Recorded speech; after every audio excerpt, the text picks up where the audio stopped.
بنابراین جنگ به سرعت تبدیل شد به یک جنگ کامل.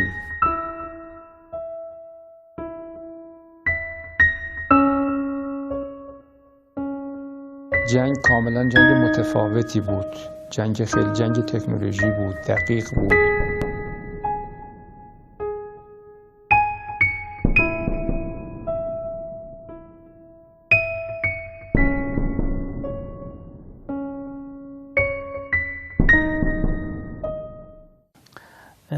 En el nombre de Dios, el misericordioso, le damos la bienvenida y le agradecemos por su presencia. Son los días de luto por el Señor de los mártires. Le rogamos a Dios que acepte su duelo. La Oficina de Preservación y Difusión de las Obras del líder de la Revolución Islámica tiene la labor de explicar y difundir las opiniones del Ayatollah Khamenei sobre diversos temas. Con este fin, se mantienen diálogos con varios funcionarios y eminentes pensadores en diversos campos. Una de las cuestiones importantes que se han planteado también en nuestras conversaciones con el secretario general de Hezbollah en el Líbano es el tema de la guerra de los 33 días. Esta guerra se ha convertido en el origen de los cambios en la región y el frente de resistencia.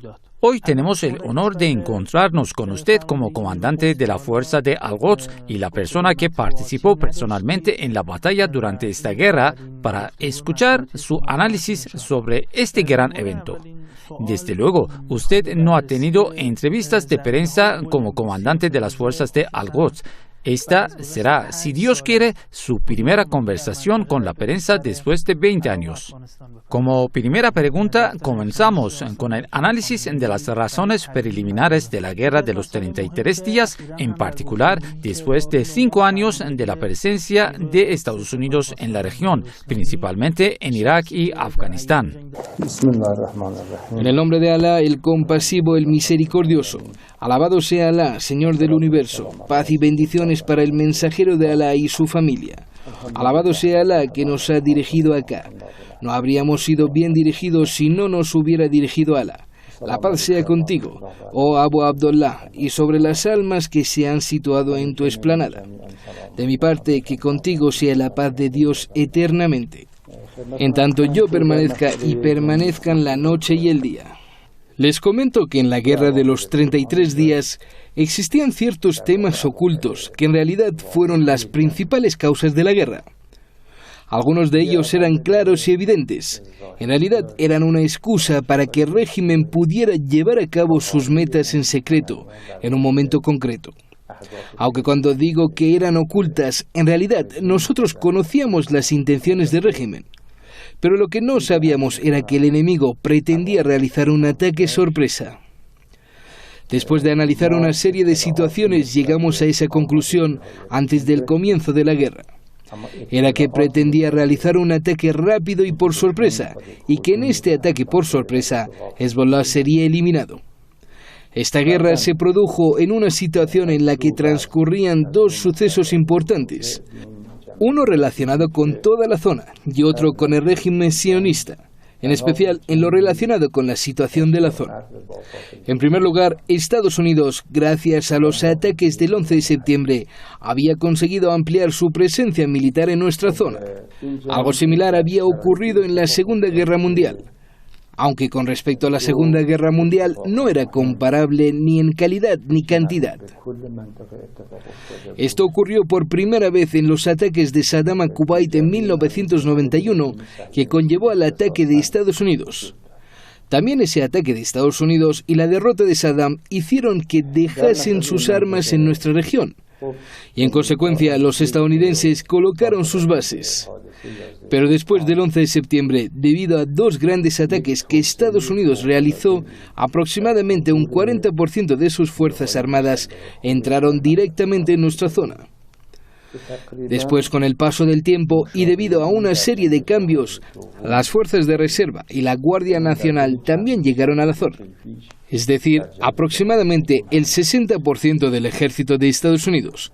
Esto quiere decir que todas sus fuerzas, las internas y las foráneas, penetraron en nuestra zona. Por lo tanto, teníamos una presencia a gran escala en una pequeña zona. En Irak, alrededor de 150.000 soldados, y en Afganistán había más de 30.000 soldados norteamericanos. Aparte de eso, también estaban presentes en Afganistán casi 15.000 soldados de las fuerzas de la Alianza. Por lo tanto, teníamos casi 200.000 soldados entrenados en nuestra zona, junto a Palestina. Bueno, esta situación generaba una serie de oportunidades para el régimen sionista. Es decir, que la presencia de los estadounidenses en Irak impedía el movimiento de los sirios en Siria. También era considerada una amenaza para el gobierno de Siria, asimismo una amenaza para Irán. Si ustedes se fijan en la geografía de Irak, en la guerra de los 33 días o en la guerra de 2006, pueden ver que entre el eje que une a estos países con la resistencia principal, Estados Unidos ha conseguido instalar casi 200.000 soldados, con cientos de aviones, helicópteros y miles de unidades blindadas. Bueno, esta situación permitía al régimen sionista aprovecharse y llevar a cabo una serie de operaciones. Este despliegue generaría un miedo en Irán y también asustaría y frenaría a Siria. Por lo tanto, no tenían que llevar a cabo estas dos operaciones militares. El régimen sionista, de acuerdo con esta situación, sobre todo el gobierno de Bush, que era un gobierno radical y que tomaba decisiones rápidas, en especial el equipo que radicaba por aquel entonces en la Casa Blanca junto al régimen sionista.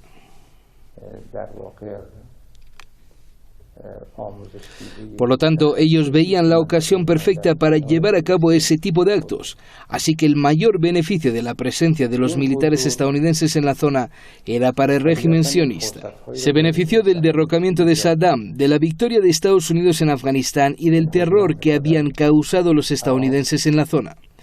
Incluso llegaron a colocar en la lista de grupos terroristas a todos esos partidos políticos de la zona que se oponían a ellos. El régimen buscaba aprovecharse de esta situación. Pensaba que esta era la mejor ocasión para llevar a cabo una guerra, un ataque rápido. Porque en el año 2000 el régimen ya había perdido en el Líbano y se había replegado. Había huido tras ser derrocado por Hezbollah. El régimen lo que buscaba era volver a la batalla, pero no para ocupar, sino para derrocar y cambiar la demografía del sur del Líbano. Esto se supo prácticamente al principio de la guerra, que su verdadera intención era cambiar por completo la demografía de las fuerzas y de las personas que estaban en el sur del Líbano, y que tenían un vínculo religioso con Hezbollah. Buscaba que se fuera hacia Siria. En el sur del Líbano querían hacer algo parecido con lo que se había hecho en Palestina en 1967. Asimismo, buscaban un plan similar para los chiíes que residían en el sur del Líbano, igual que el mismo plan que llevaron a cabo con los palestinos. Obligaron a los palestinos a salir del sur del país y fueron repartidos en diversos campamentos en el Líbano, en Siria y otros campamentos dentro del mundo árabe. Incluso obligar a Arafat a mover su centro desde el Líbano a Túnez o Marruecos. Crear un gran número de desplazados. Esa misma idea la tenían con los chiíes del Líbano. Por eso, ahora voy a hablar de lo ocurrido durante la guerra para completar el tema. Sobre este tema, los estadounidenses e israelíes tenían una frase muy importante. Al principio de la guerra, los estadounidenses, Bush usó unas palabras muy vulgares. El micrófono estaba abierto. Yo no voy a repetirlas porque solo eran adecuadas para él. Las palabras que dijo no eran sobre la guerra, sino sobre el resultado de esta. Aunque Rice las dijo con más cortesía y diplomacia. Ella dijo que cuando estas matanzas y lamentos habían aumentado en el sur del Líbano y los bombardeos con alta tecnología que les había generado una gran soberbia, y gracias a esta tecnología conseguían destruir cualquier punto, provocaban matanzas que dejaban como insignificantes la masacre de Cana. Usó esa palabra. En realidad comparó esos llantos con esa palabra vulgar. Dijo que este sería el nuevo dolor de parto de Oriente Medio. Los llantos de los niños bajo los escombros y los gritos de las mujeres inocentes lo compararon con el dolor que produce el parto. Por lo tanto, esta frase muestra que había un gran plan. Pero sobre el papel del régimen sionista en este tema, el régimen había pensado en un gran campamento y unos cuantos barcos. Los campamentos para poder detener a la gente y trasladarlas ahí. En un principio, un campamento dentro de Palestina con una capacidad para 30.000 personas. Después pensaban dividirlos. A la gente normal lo mandarían a otros países. y todos aquellos que en su opinión eran delincuentes o dependían de Hezbollah los detenían. Con los barcos que tenían preparados los trasladaban a otro lugar. Por lo tanto, vemos que esta guerra, a diferencia a otras en las que todo termina destruido por igual, en esta guerra actuaba con mucha cautela y con planificación. Es decir, primero tomaron como blanco de su ataque a un grupo. En este caso, su primera intención era Hezbollah. Después ampliaron su plan de destrucción para todos los grupos chiíes del sur del Líbano, para así poder llevar a cabo completamente este cambio demográfico. Por lo tanto, al analizar esta guerra, lo que podemos entender de sus planes secretos, cosa que después ellos mismos admitieron, el propio Olmert y después el jefe del ejército, era que planeaban llevar a cabo un ataque por sorpresa. Si ese ataque por sorpresa se hubiera llevado a cabo, gran parte de las infraestructuras de Hezbollah serían eliminados en bombardeos aéreos. La organización de Hezbollah sufriría serios daños en un 30% de sus instituciones. Después, en el segundo paso, buscarían su completa destrucción. Pero en realidad buscaban un gran beneficio con la presencia de los estadounidenses en Irak y Afganistán. La decisión de los países árabes de apoyar a Israel en esta guerra, su intención de destruir a Hezbollah y todos los grupos chiíes en el sur del Líbano. Todo eso lo dijo el propio Olmert. Durante uno de sus discursos dijo que era la primera vez que todos los países árabes, con todos se refería a esa minoría de países árabes del Consejo de Cooperación de Países del Golfo Pérsico. Entre ellos también estaba Egipto y otros más. En aquel entonces podíamos tener en cuenta una excepción. Como bien saben, por aquel entonces Irak no tenía gobierno y su gobernante en aquel entonces era Bremer, un gobernante estadounidense. Por lo tanto, Irak estaba dirigido por los estadounidenses. En Siria, debido a la muerte de Hafez Assad, había un gobierno joven. Por lo tanto, la minoría a la que se refería eran a estos países en sus palabras, cuando dijo que en una guerra contra una organización árabe, todas las naciones árabes apoyaban a Israel. Esa era una realidad que había dicho él. Esa era una importante realidad que él había dicho. Por lo tanto, teníamos que tener en cuenta 3 puntos ocultos en esta guerra. La oportunidad de Estados Unidos para estar en la zona, el control de Estados Unidos sobre Irak y crear miedo en la zona por su gran presencia militar. Lo segundo era el apoyo en secreto que ofrecían los países árabes a Israel para destruir a Hezbollah y el cambio demográfico en el sur. Lo tercero fue la intención del propio régimen sionista de aprovecharse de la situación para liberarse de Hezbollah para siempre.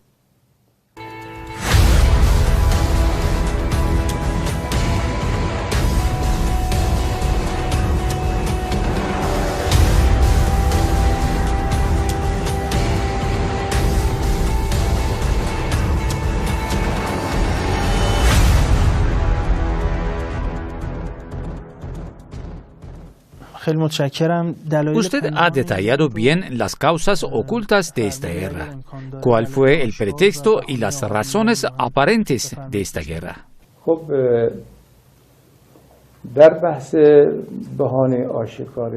Estas 3 metas eran las metas secretas que buscaban realizar.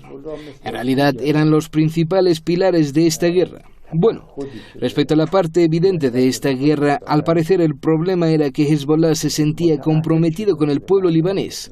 Y claro, ¿quién más que Hezbollah podría cumplir su compromiso con los libaneses? ¿Quién podría liberar a los jóvenes libaneses presos de las garras del régimen sionista?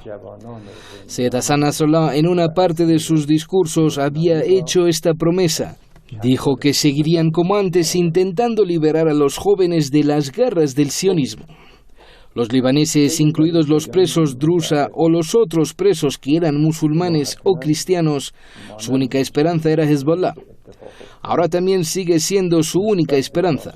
Es decir, para cualquier suceso, el único apoyo con que cuenta el pueblo libanés es Hezbollah, que les defiende de este régimen salvaje. Bueno, esa promesa se hizo. En los anteriores intercambios, Israel se negó a entregar a los principales presos que eran adolescentes. Pasaron largos periodos en la cárcel, terminaron siendo jóvenes y hasta llegaron a su mediana edad. Hezbollah en realidad hizo esa promesa, pero en el primer intercambio eso no ocurrió. Israel se negó a liberar a esos presos. Por lo tanto, Hezbollah, para cumplir con su promesa hacia el pueblo libanés, comenzó sus operaciones, para así poder llevar a cambio ese intercambio. Operaciones que resultaron exitosas, unas operaciones que fueron especiales, que no sé qué nombre darle a su liderazgo. Es decir, no sé si llamarle comandante, una palabra que se usa mucho hoy en día, porque fue más allá de eso. Hoy en día en los términos militares de nuestro país se usa mucho comandante o almirante, pero en realidad un gran comandante fue el mártir Emad Mughniyeh, un comandante que tal vez se pueda decir que tenía las mismas características que Malek Ashtar. Y ahora no es su momento, pero en el aniversario de su martirio lo explicaré más detalladamente. Se vivió la misma sensación que tuvo el imam Ali cuando Malek fue mártir.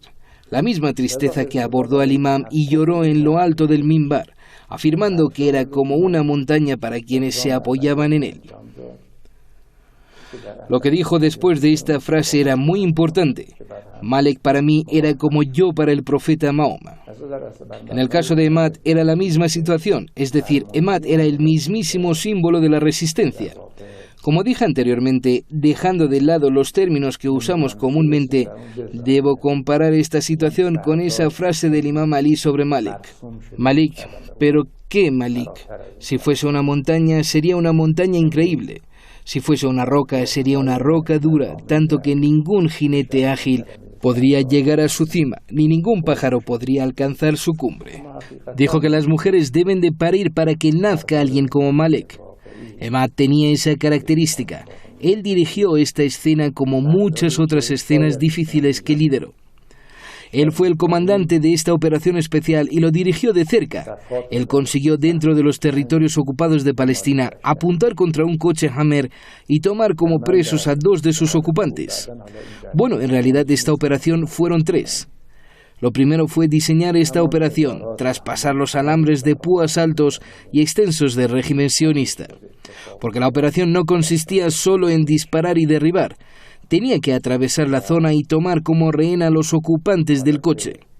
Por lo tanto, la operación debía llevarse a cabo con mucho cuidado para que los ocupantes no muriesen. Debían de actuar deprisa y eso quiere decir en minutos. Ni en cuarto de hora ni media hora, solo tenían minutos, segundos. Debían cruzar la zona antes de que llegase el enemigo. Normalmente el enemigo solo tenía algunos minutos de distancia con el punto de la operación. Me refiero por tierra, por aire llegaba mucho antes y sacaba a los presos del lugar. Y la parte tercera de la operación consistía en trasladar a los presos de forma rápida y lejos del peligro del enemigo a un punto seguro. Una de las características de Emad era su atención a los detalles y su minuciosidad, porque normalmente dirigía las cosas de cerca.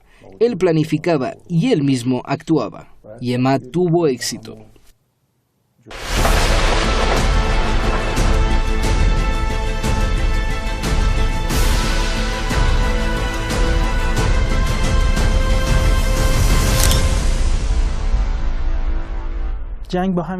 La guerra comenzó con este pretexto y se lanzaron ataques severos contra las posiciones de Hezbollah. ¿Cómo reaccionó Hezbollah en el Líbano en las primeras horas y días? Especialmente teniendo en cuenta que Israel había hecho que la captura de los 2 soldados por parte de Hezbollah fuera una excusa para lanzar este brutal ataque. Esta presión psicológica ya se había impuesto naturalmente. Bueno, debo señalar 2 puntos. Hezbollah cuenta con una unidad que es inaceptable por parte del enemigo. Es decir, Hezbollah por su creencia religiosa y política no puede aceptar al enemigo. Y el enemigo también es incapaz de llegar a un acuerdo con Hezbollah. Por lo tanto, esta enemistad es continua. En aquel entonces también era la misma situación. Por lo tanto, Hezbollah siempre estaba en alerta, listo para defenderse. Este es un punto importante. Hezbollah siempre se encuentra preparado y con planificación. Por lo tanto, estaban preparados. No tenía nada que ver su situación con esta operación. Esta operación aumentó su preparación en otros aspectos. Aumentó su conciencia, pero las fuerzas militares y sus equipamientos estaban listos desde antes. Ahora la situación no ha cambiado, es decir, Hezbollah está siempre preparado al 100%. La preparación de Hezbollah no es como otros grupos, que primero anuncian la alerta amarilla y después pasan a la roja. O por ejemplo, 30%, 70% y después 100% de preparación. No, Hezbollah siempre se encuentra en una preparación del 100%. Aquel día la preparación era del 100%, hoy también está preparado al 100%. Lo que pasa es que la calidad de esta preparación varía según las capacidades con las que cuentan en cada momento. El segundo punto importante es que Hezbollah, antes de llevar a cabo una operación, realiza una serie de preparaciones de seguridad. Por lo tanto, Hezbollah, para realizar esta operación, para tomar como rehenes a estos 2 soldados israelíes, para después hacer un intercambio importante e histórico. Primero se preparó internamente. Esta preparación tenía 2 aspectos. Uno, para afrontar al enemigo, y segundo, disminuir los daños. Por esa razón, cuando el régimen llevó a cabo una serie de operaciones, en especial en las primeras horas, contaba con un archivo de información. Todo ese archivo que tenía desde antes fueron entregados a sus fuerzas aéreas, y sus fuerzas aéreas, en base a ese archivo que contenían las coordenadas exactas de Hezbollah, comenzaron la operación. Gracias a las medidas que tomó Hezbollah, tanto a nivel de fuerzas como equipamientos, recibieron el mínimo daño. Se puede decir que en los primeros momentos del ataque no sufrió ningún daño. 10 días más tarde, el enemigo anunció que toda la información que tenía eran los mismos objetivos que buscaba. Eso quería decir que habían conseguido eliminar todos los objetivos que pretendían de Hezbollah. Pero después se supo que todo lo que había hecho era totalmente diferente a lo que creía. Eso se logró gracias a la actuación de Hezbollah, que había dejado sin efecto los ataques del enemigo. El segundo punto, a la hora de prever el resultado de estas guerras y contraataques, normalmente no terminaba en una guerra completa. Normalmente existían contraataques de un día. El régimen atacaba con fuerza una o varias zonas y después se retiraba. Pero desde los primeros momentos se llevó a cabo toda la operación que había sido diseñada anteriormente. Es decir, el plan que tenían y pretendían llevar a cabo a escondidas lo ejecutaron de golpe.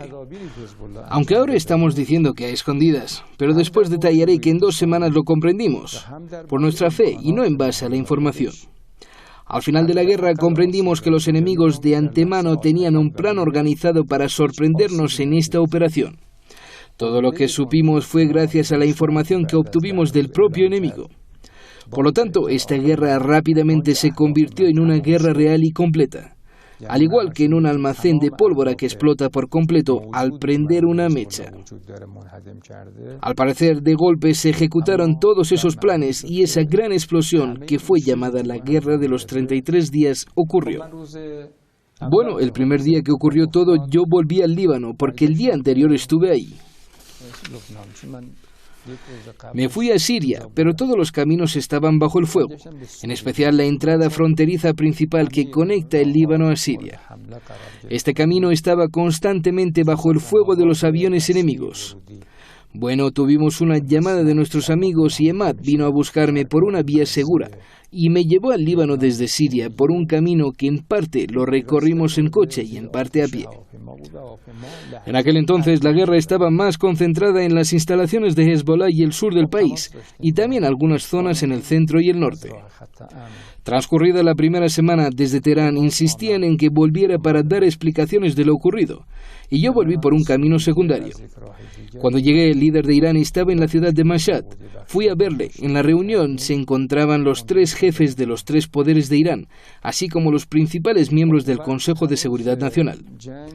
Ofreció un informe sobre la situación. Mi informe fue amargo, es decir, que en mis explicaciones no se percibía la posibilidad de una victoria y que la guerra era totalmente diferente esta vez. Era una guerra totalmente tecnológica y precisa.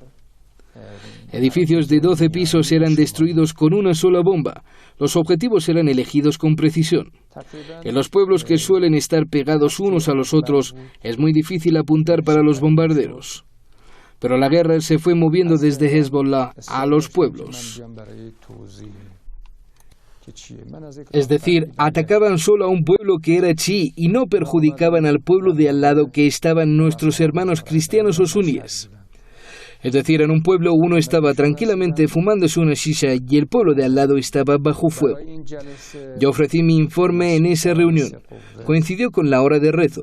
Fuimos para rezar. El líder también fue. Mientras se subía las mangas me hizo una señal para que me fuera. Me dijo, ¿querías decirme algo sobre tu informe? Dije, no, solo quería explicar la realidad. El líder dijo, lo entendí, pero ¿no querías decirme nada más? Le dije que no.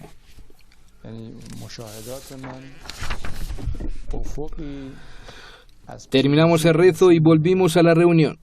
Terminé de dar mi informe. El líder comenzó a hablar.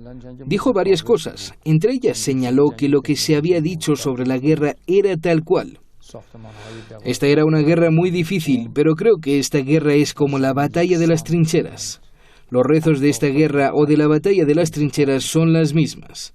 Y el líder comenzó a leerlos. La situación de los musulmanes, de los seguidores del profeta, nos daba a entender esta situación.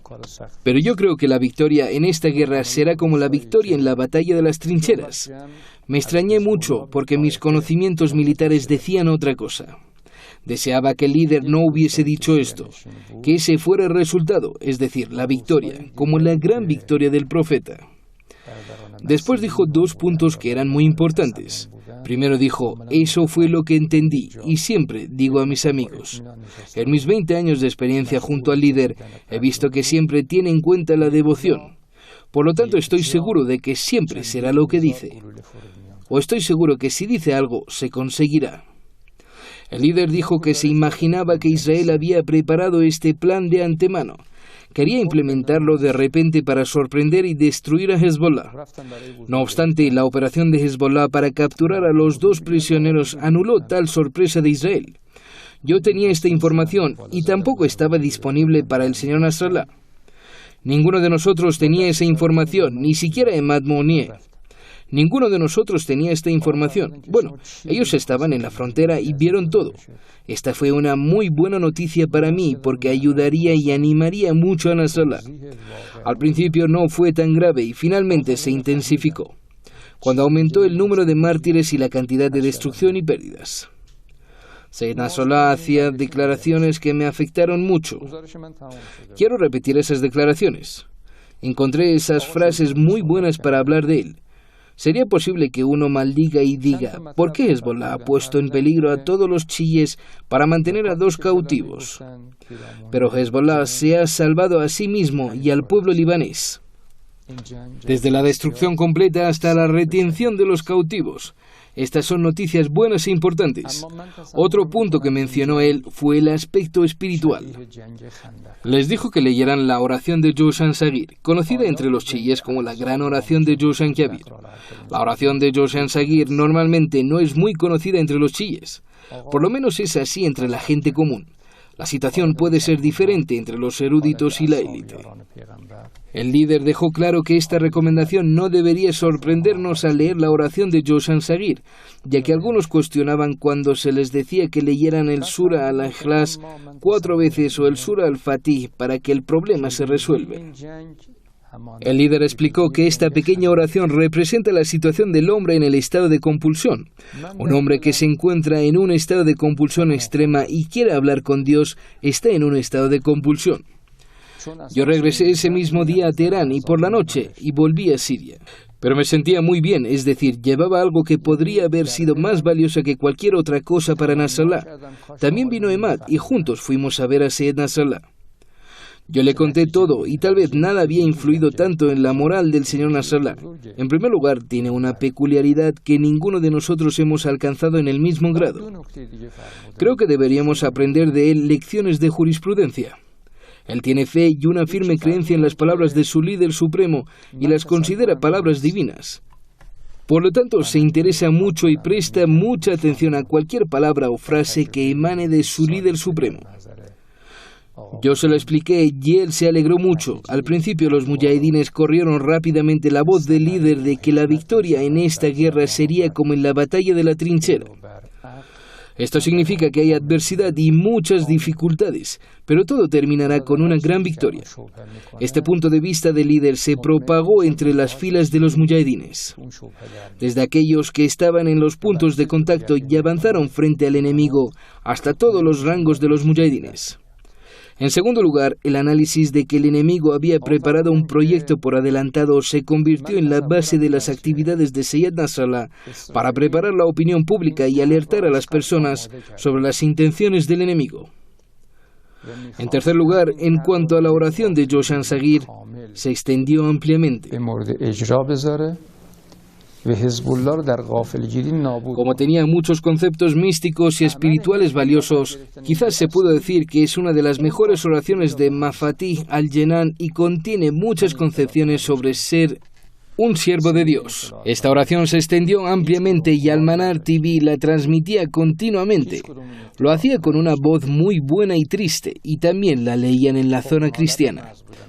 Porque la oración es divina e ideológica, no pertenece solo a una secta. Todos los que son siervos de Dios y adoran a Dios y tienen fe en Dios y su poder divino, se verán influenciados por esta oración. Esto se ha convertido en el comienzo de un nuevo capítulo y se puede decir que fue un bombeo de sangre nueva en presencia de Hezbollah para poder continuar la batalla contra el enemigo con mayor esperanza y autoconfianza. Durante la guerra, usted transmitió otro mensaje del líder al señor Nasrallah y los comandantes de Hezbollah. No regresé hasta el final de la guerra y me quedé ahí durante los 33 días posteriores al fin de la misma. Después de la guerra regresé del Líbano y otra vez tuve una reunión similar a la de Mashhad, pero esta vez en Teherán con el líder supremo. A esta reunión asistieron todos los comandantes y altas autoridades y funcionarios. Se proporcionó un informe de lo que había sucedido. Yo expliqué por completo lo que parcialmente aparecía publicado. Es que mis informes diarios habían sido enviados a través de nuestra línea segura a Teherán para que todos estuvieran en el contexto de los eventos y de lo que pasaba en el campo de batalla.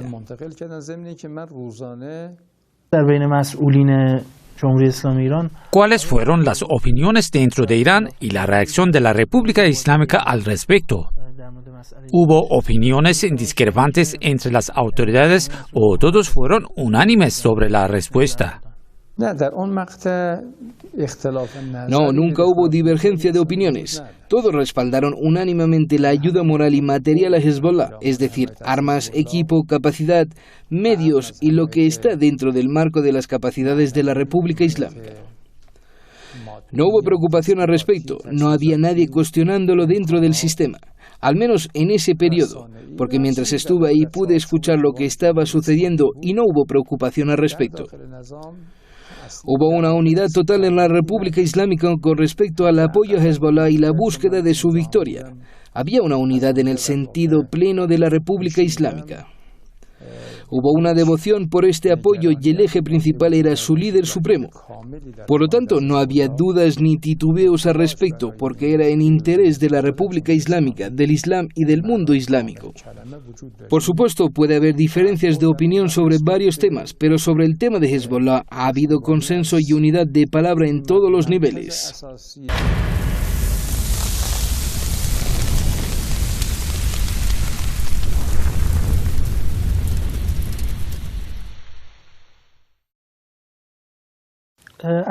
Se ha hablado poco de la dimensión de las operaciones de la guerra de los 33 días o la mayoría de las declaraciones e informaciones eran sobre la situación del régimen sionista en esta guerra.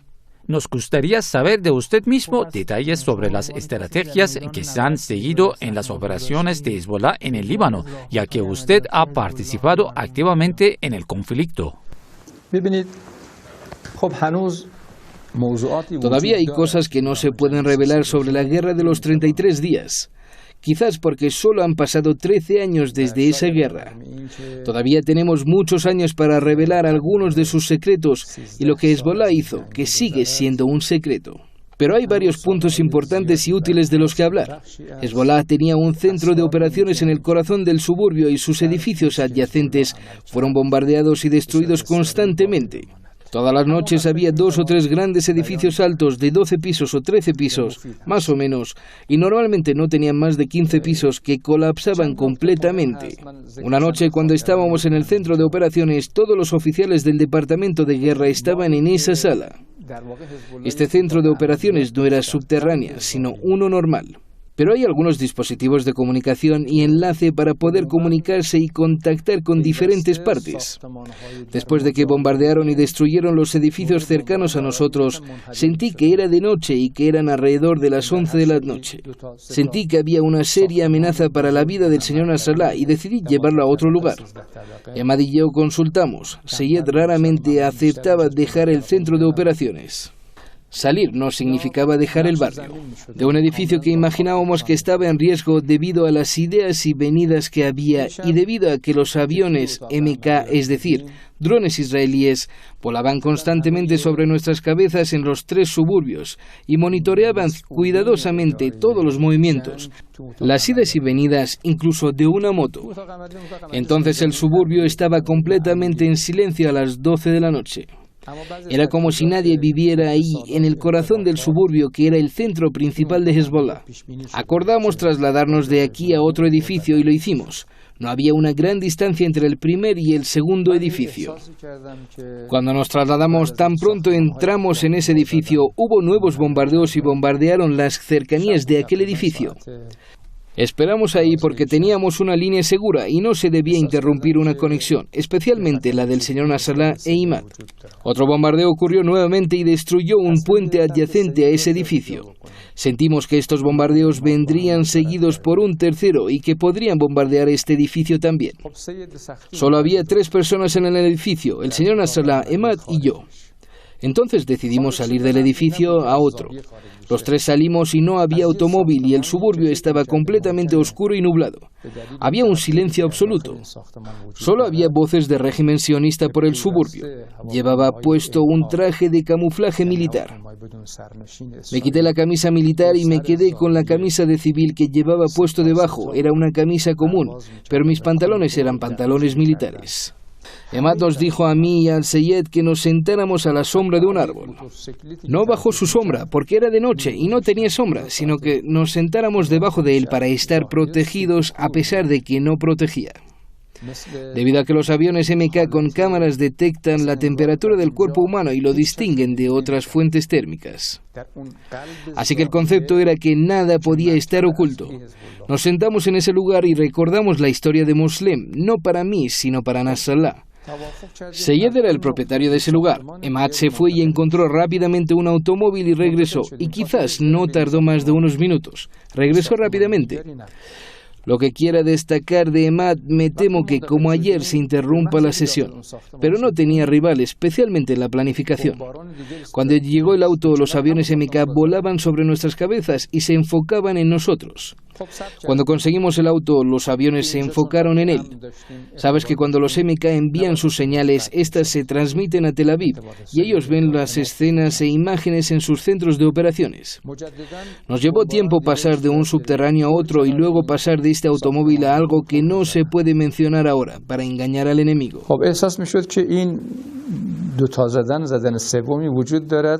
Regresamos a las 2 de la madrugada al centro de operaciones nuevamente.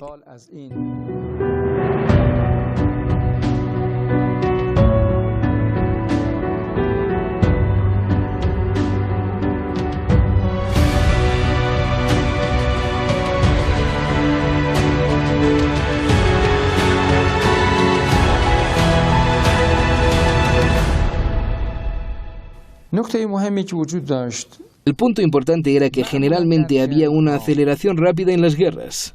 Después de 40 años de trabajo militar y seguridad, puedo entender esto. Hay una gran aceleración en las guerras y todo puede suceder en los primeros momentos. Hezbollah en esta guerra y en cada etapa de ella sorprendió al enemigo con nuevas herramientas y nuevos pasos y lo dejaba fuera de juego. Es decir, no empleaba todas sus herramientas a la vez. Por lo tanto, Nasrallah tenía una frase que dejaba al enemigo atemorizado. Iba de etapa en etapa, después ordenó la etapa de Haifa. Habría una fase posterior a Haifa y una posterior al periodo de Haifa. Las fases siguieron una tras otra para comprender al enemigo y revelaron en cada etapa una nueva arma. Demostraron sus habilidades en cada etapa para atacar al enemigo profundamente en proporción a esa etapa. Por lo tanto, le demostró al enemigo que Hezbollah en ese momento, en 2006, era capaz de arrastrar la guerra a la etapa de peligro y la peligrosa fase roja después del peligro, es decir, llevar la guerra a Tel Aviv. Hezbollah tenía tal capacidad, por lo que sus pasos, junto con su estrategia militar, también fueron de gran importancia psicológica.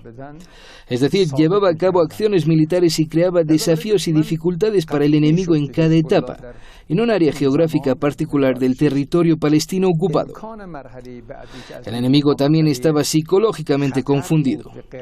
El segundo punto con respecto a las herramientas, que el enemigo imaginaba que había reducido la capacidad de Hezbollah a cero en la medida de sus operaciones masivas o que había caído a su nivel más bajo.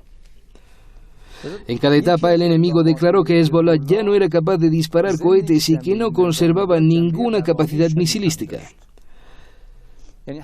Ese día y al siguiente Hezbollah estaba disparando cohetes en mayor número que el día anterior. El lanzamiento de cohetes no es fácil, o sea, un territorio al que le llovía artillería pesada desde el aire. Quiere salir de su búnker y organizar los objetivos, disparar cohetes contra los objetivos para que no cause daños y pérdidas y luego regresar al punto seguro. Esto es muy difícil.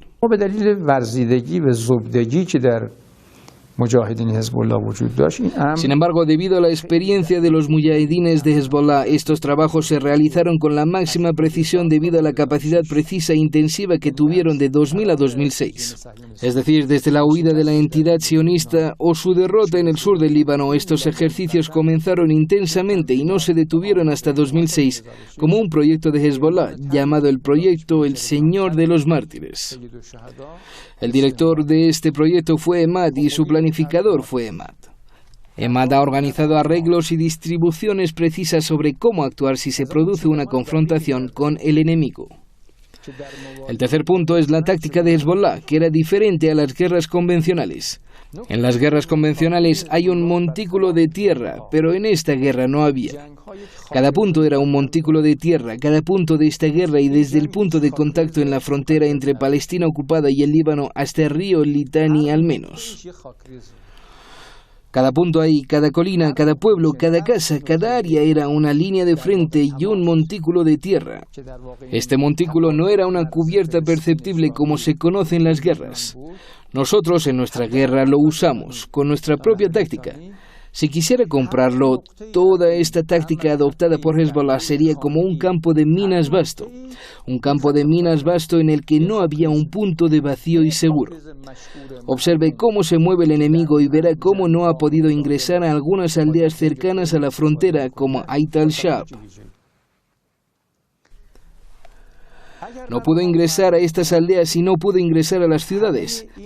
Finalmente, decidió ir desde el Valle Oriental para entrar y avanzar hacia el Litani. De hecho, este era el punto débil del enemigo ahí. Un punto importante aquí en esta guerra es golpe de Hezbollah, similar al golpe del Imam Ali en la guerra de trincheras. En la derrota a Amr bin Abdul Wad, el profeta dijo que el golpe del Imam Ali equivalía a la adoración de los cielos de la humanidad y los genios. ¿Por qué? Porque salvó el Islam. Golpes planeados por Hezbollah, algunos de ellos paralizaron de repente toda la estructura de la entidad sionista.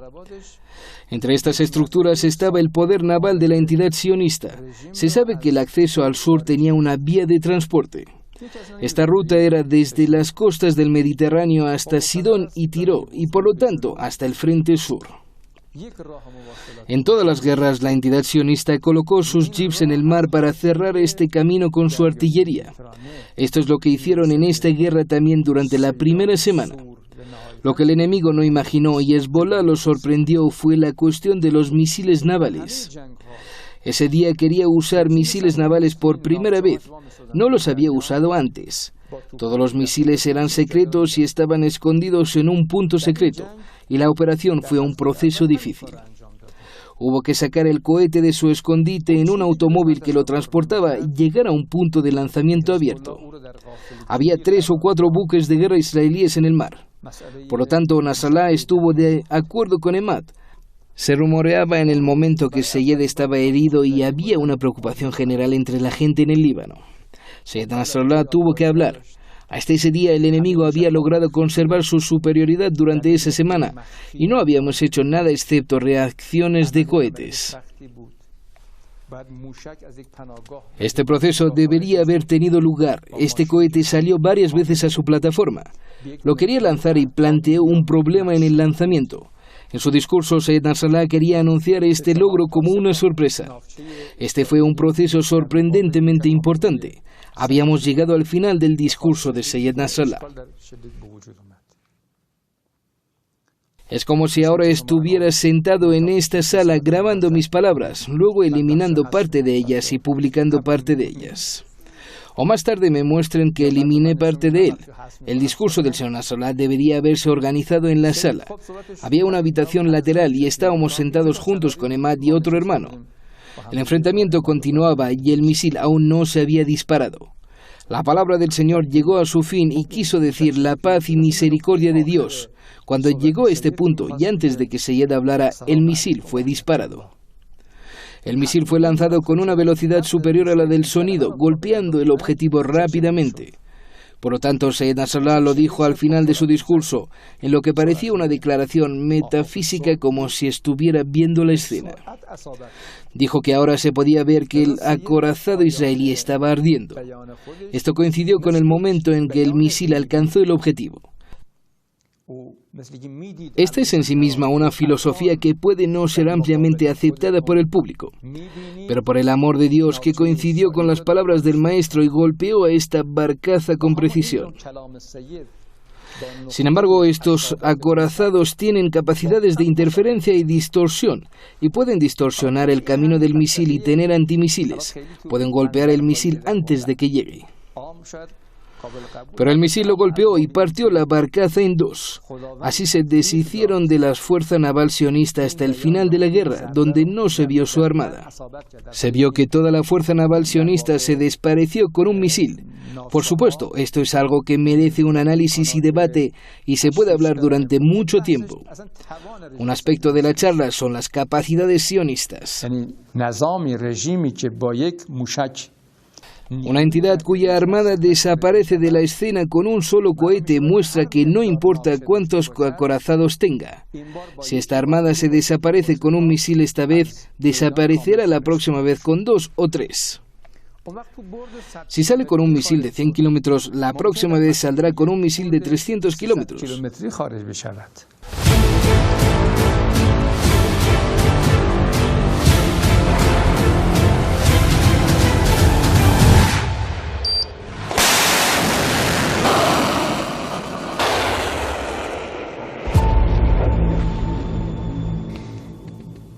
Fue un milagro y una gran victoria.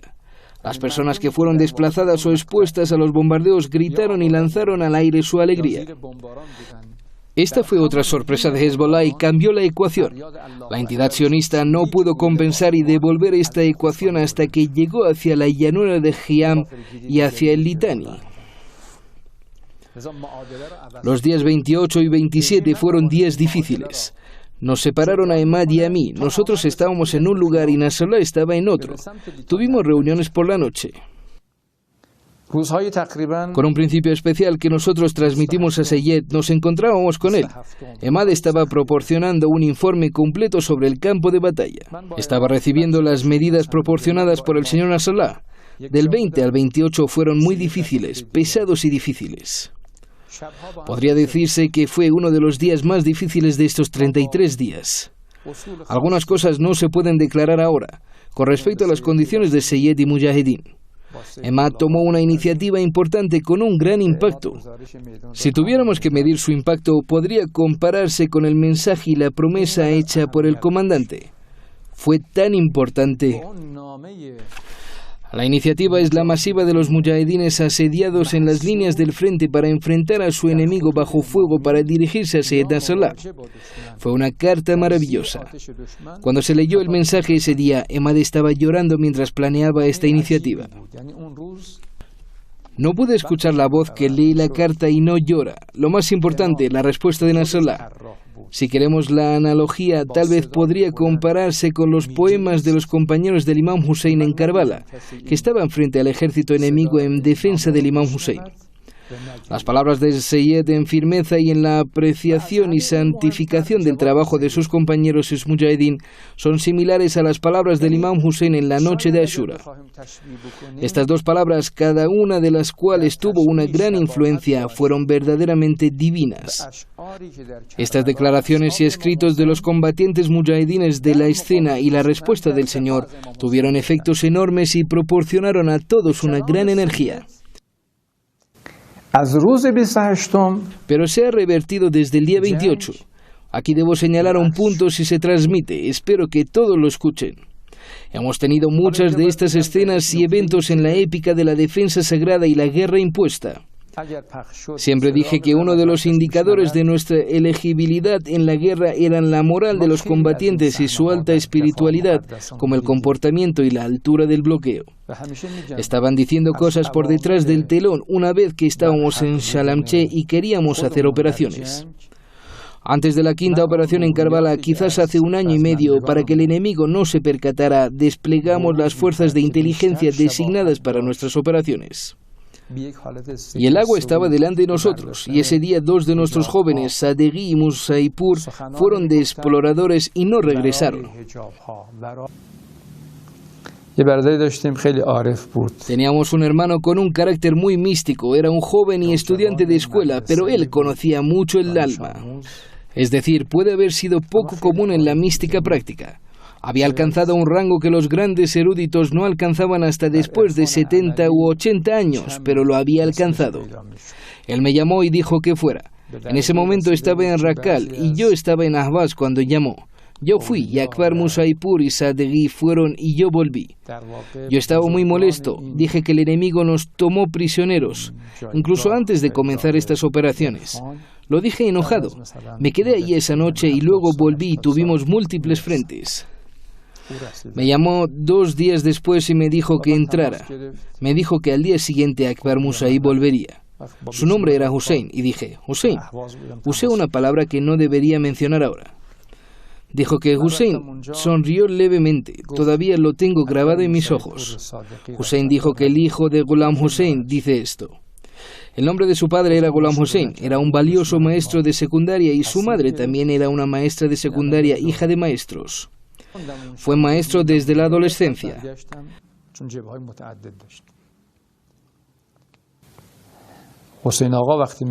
Cuando decían señor Hussein, no había más de un señor Hussein, y tal vez había cientos de nombres Hussein, pero él era uno solo. Pregunté qué pasaba. Mañana, dijo, volverá a Akbar Musaipur y después volverá Sadeghi. Le dije, ¿dónde aprendiste? Dijo que solo tienes que quedarte aquí, así que me quedé. Aproximadamente a la 1 de la tarde teníamos una cámara que llamamos Conejo. La envolvimos en bolsas y lo pusimos en la torre del castillo. Los hermanos en inteligencia e información estaban detrás de la cámara y dijeron que vemos algo negro en el agua. Entonces me acerqué a ellos y lo encontré como decían. Hay algo negro tirado en el agua y los jóvenes entraron al agua y descubrieron que Akbar Musaipur. Al día siguiente llegó Hussein Sadeghi y esto fue algo maravilloso. Ambos habían sido martirizados en el agua y llevados de vuelta al mismo punto. Le dije a Hussein, ¿cómo supiste esto? Él dijo, anoche vi en el sueño a Akbar Musaipur y me dijo, Hussein, no caímos en cautiverio, fuimos martirizados y volveré mañana a esa hora. Y Sadeghi regresará al día siguiente. Luego me dijo, esta es una oración muy importante. Dijo, ¿sabes por qué Musaipur me habló? Era un joven de Siria.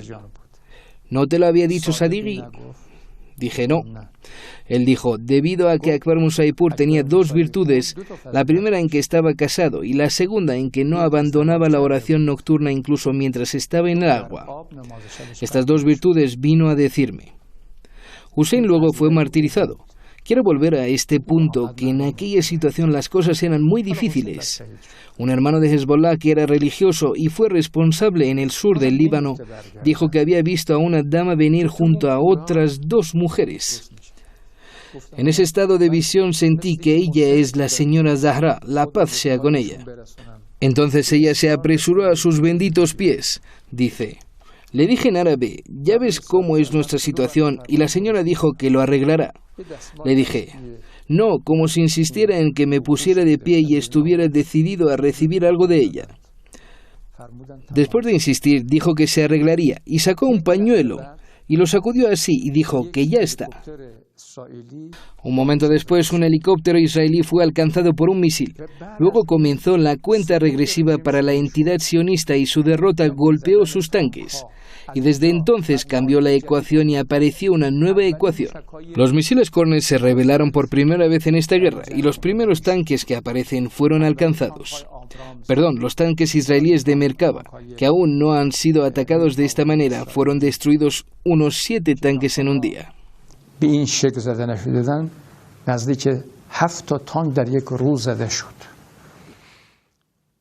En ese momento el señor Ahmed bin Khalifa Al Thani era primer ministro, era el primer ministro del gobierno de Qatar y el ministro de Asuntos Exteriores. Más tarde contó que en esos días nunca permitirían discutir y hablar sobre detener la guerra. Estaba en las Naciones Unidas. Él dice, desesperado y fui a mi casa a descansar. Y si encuentro que el malvado John Bolton me está buscando preocupado. Él dice, ¿dónde estás? Le dije, ¿hay un nuevo evento? Él dijo, vamos a las Naciones Unidas. Fuimos. El embajador de Israel en las Naciones Unidas está muy preocupado y tenso. Ambos me dijeron, ahora esta guerra debe ser detenida. Dije, ¿por qué? Dijeron, si la guerra no se detiene, el ejército israelí será destruido. Entonces renunciaron a todas sus condiciones anteriores y las excedieron. Tenían que aceptar los términos de Hezbollah y aceptar el alto el fuego. Esta gran victoria se logró para Hezbollah. Esto no fue solo una victoria, sino un punto de simpatía que puso fin a las posibilidades y percepciones del posterior ataque de la entidad sionista al Líbano.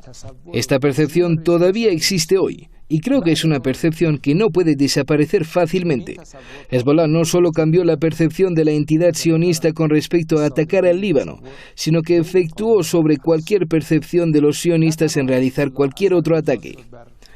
Les digo que después de la guerra de 33 días, la estrategia de guerra preventiva y ofensiva de Ben Gurion cambió. O la estrategia de ataque de la entidad sionista lentamente a solo una estrategia de defensa.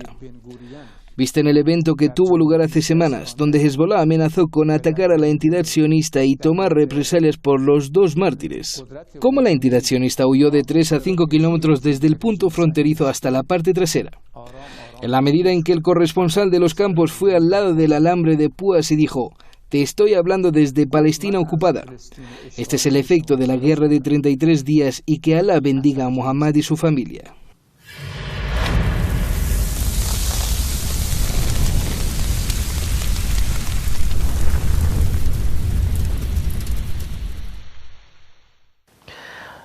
خب خیلی متشکر. به عنوان آخرین سوال با توجه به اینکه En estas fechas conmemoramos la defensa sagrada, cómo se ha vinculado y se ha mantenido la cultura y la literatura de la defensa sagrada con el frente de resistencia en la región. جبهه مقاومت در منطقه پیوند خورد و چطور تا الان استمرار داشته. ببینید دفاع مقدس.